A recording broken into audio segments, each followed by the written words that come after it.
Pasasalamat namin sa ating Ama, pagkat pagpapala niya sa amin ay ipinadarama. Pag-iingat sa tuwin ay damang-dama namin, sa panahong mapanganib. Sa paglilingkod kami ay payapa, sa kabila ng likalin. Dalangin ninyo sa Ama ay palaging dinirinig, hayag sa bawat pamumuhay ng mga kapatid. At higit sa lahat na hangad po ninyo sa amin,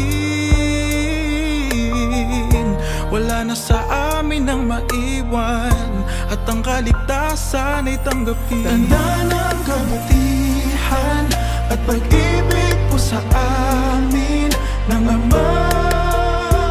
Kayo ang inilagay na bantay sa iglesia, hindi po sasayangin. Pangako po na palagi kaming kaisa, pasasakop sa magiting po ninyong pangunguna. Sa bawat pagsamba, palagi niyo pong itinuturo, sa harap ng problema kami di dapat sumusuko.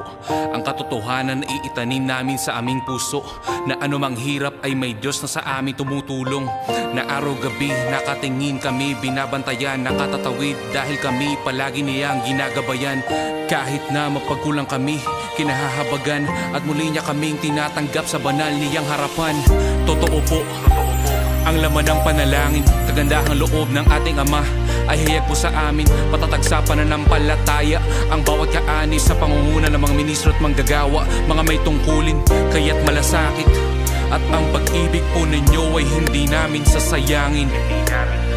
At ang pangako namin, ang buhay namin ay ihahandog din ng lubos kung kakailanganin. Tanda ng kabutihan at pag-ibig po sa amin ng Ama.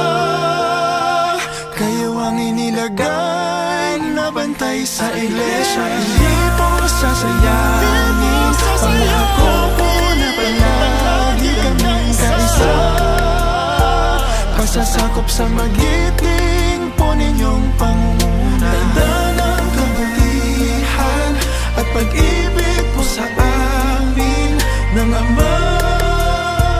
Kayo ang inilagay na bantay sa iglesia, hindi po sasayangin. Pangako po na palagi kaming kaisa, pasasakop sa magiting